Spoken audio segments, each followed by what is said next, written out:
Well, that's when they started to draft in the fall of 1940, and I got caught in June the 7th of 41. I took my basic training down in Camp Polk, Louisiana, and that camp was only about half built. We was down there in the dirt and the mud, and that's where we took my basic training. That was the 3rd Armored Division. And you were involved in D-Day. Could you tell me a little bit about D-Day? D-Day? Mm-hmm. We had our equipment all waterproofed, ready to hit the beach. And we got orders come through to take it off because they're going to send another company across the beach, and instead of ours. We were supposed to go the 2nd day. And they pulled our, Eisenhower said the best trained company that he had, best skill, and he says, I better not send them. He said, they might lose them. And he pulled another ordnance company. We pulled us out, put another ordnance company in our place. And out of around 180 men, there's only 4 ever made it. So I credit Eisenhower of saving my life. But eventually you did storm into Normandy? Yeah, that's when we went in on Omaha Beach. But then the beach got so cluttered up that we was about a week and a half after that before we could get in. And the supplies, every truck we had on that we took in on that LSD was loaded with supplies, food, and ammunition, whatever they could use, because they didn't have it, just the beach had. And when we went in, we didn't drive 10 minutes till we was up to the front. And there was really no front established yet. So the Battle of St. Lo hadn't started, just getting organized to get in position to start moving in. And for the first 2 weeks, we didn't know that we was gaining or losing. The only thing we could do was dig in, because all we had was the ocean behind us and no way to go back. So our life was one of the toughest that you could go through and still be here. How old were you? I was about 26. And what do you remember thinking when you were hitting the beach in Omaha, or hitting Omaha Beach, and you were heading up to this battle? I even dread to even think. In fact, I've been invited to go down to the beach, go back, and I said, no, I don't want to go back. See it. But if you haven't been there, imagination don't get close to it. Because that is one of the roughest deals you can live with. There was dead horses and cows out in the field, and we got our drinking water out of the creeks, because there was no way of sending bottled water over at that time, because you couldn't get it. And they chlorinated that water so heavy that it killed all algae or germs or anything, but it tore your digestive system up. Sorry, I have to make this thing be quiet for a minute. So after you were in Normandy, you eventually moved through. Was it to Holland? We went from And when we got the Battle of St. Lo won, we went through Paris, went through the, from there into Belgium, and then in Belgium we went into the Netherlands. But in all that time we wore the same dirty clothes. I never had a bath or cleaned up from first week in June till out in September. Same old dirty socks. Athlete's foot's so bad that your toes are just eating off. And they went back one time on sick leave to get my feet. They got hurting so bad I couldn't stand it. And they had a big pan there of purple water. Pull your socks off, put your feet in there and shake them around a little while. And the doctor said, don't dry them off, put your socks on, use more foot powder. That was all we had. You couldn't, there was no place to wash your clothes. And if you got them wet and you had to move in a hurry, what would you do with a bunch of wet clothes? So you did no laundry, and the only thing you had to clean up in was your helmet. And we'd go for 2 or 3 weeks and never shave. What do you remember about that movement? I mean, you talk about that first battle. You remember you didn't know if you were winning or losing. What do you remember about that? It was sometime along close to July, because there was about 3 or 4 days that pup tent, the concussion from those artillery guns kept the sides of that tent flopping just like it was the wind blowing. And you could hear those shells going over your head, hear them going through the air. And there wasn't such a thing as sleep. I've got as much as a week and never get a bit of sleep. And after about that long a time, you will get to where you can hardly stand up and walk. You get so tired. And in Foxhole, big lot of the time, maybe you got 1 box of K rations all day, and there was no supplies. You had to make last what little bit of supplies that you had. Now, when you went to Holland, tell me about this little boy. When we went into Holland, the Germans just outside of Maastricht when we went into town from the southwest. And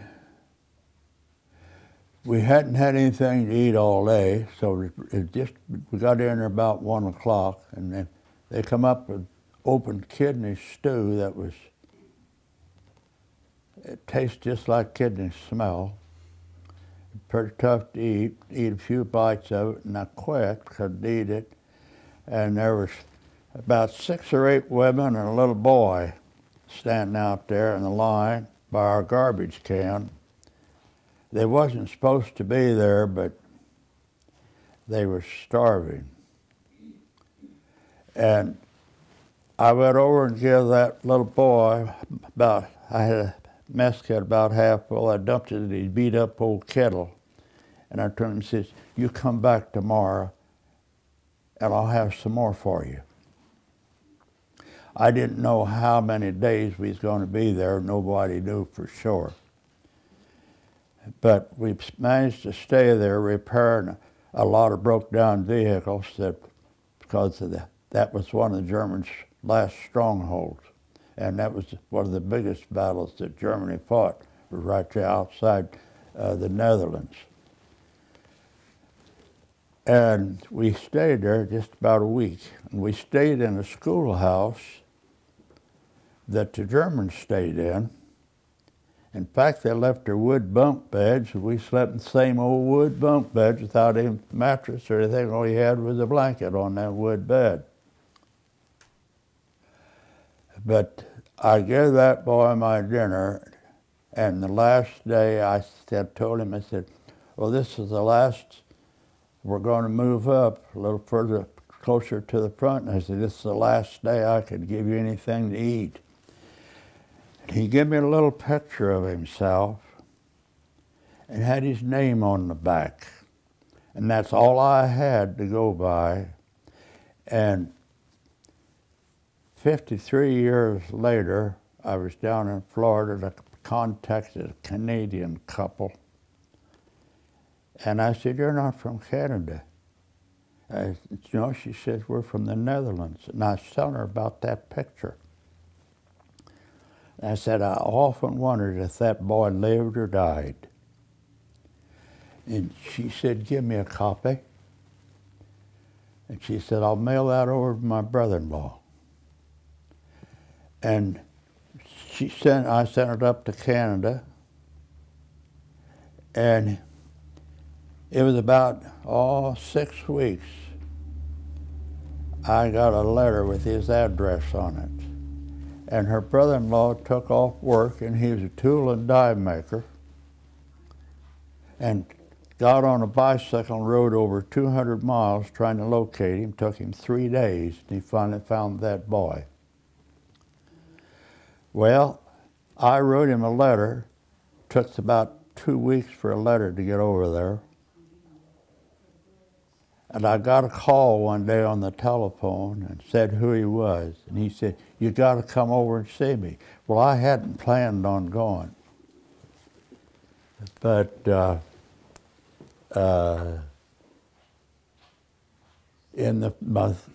my sister's family was there, and I was telling them about it, and they said, you got to go. So I went over. And when I went into Amsterdam, boy, everything foreign language, couldn't know English. I thought, boy, I may have made a mistake coming over here. But they had put me on a little plane, and I went down to Maastricht. And that evening, Bert told me, he said, it wasn't for you, he said, I'd have starved to death. He said, all I had to eat when you seen me, he said, I'd been in the hospital for 6 weeks, diphtheria, unconscious 5 days, in the hospital, had no food. And he said, you give me enough food to keep me alive and going. He said, when you seen me, he said, I was eating tulip bulbs and grass to stay alive. That first evening was really tough for both of us. When you realized how close he come of starving to death. It's not a happy situation for nobody. But it was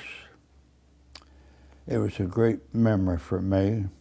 It was great for him. Now, he's since passed, has he not, or is he still alive? He died in 2001. I think it was 2002. His wife's brother sent me a copy of the funeral. I went over there 3 times. Went over 97, 98, and 99. In 99, I said, Bert, this is the last year I could come over. And he said, I'm not able to go anymore. He couldn't hardly get around that when I was over there. I never stayed over about a week at the most. And they was in 99, they celebrated the Old Hickory division. That was their last celebration over there. They always celebrated Liberation Day. And Liberation Day for the Netherlands is September the 12th. And September the 12th to those people over there is equal to our 4th of July. That is a day they never forget. Every year, they honor all the dead soldiers buried in their country. They go out and put the wreaths on the graves, because that was the day they was liberated. I seen what happens when a country falls. That little country of the Netherlands fell in May of 41. Germany come in that country and took anything they wanted. They took all the bells out of their churches. They took the public clocks all out, went in people's homes and took the radios and whatever valuable metal. If they had good silverware, table service, it was gone. And they took the able-bodied men and put them in the German army and said, put a German soldier on each seat. Now he said, you're going to fight with us. The women that was young and able to work in factories, put them in factories. The men that was too old for the military, they put them in steel mills and coal mines. And then they took the old men that's too old to farm, and they put them into farming. Well, when they raised anything, they come in there and took what they raised, took it back to Germany, and threw that country into poverty. That was the reason why that hospitals didn't even have food to feed the sick. Do you still think what was his name? His name was Bert. What was his last name? Dahlman, D-O-H-L-M-A-N. Do you still think about Bert? What's that? Do you still think about Bert? Yeah, I do. I quite often think of that meeting after 53 years. But, you know, it was worth every bit of it. I got information that I would have never got any other way.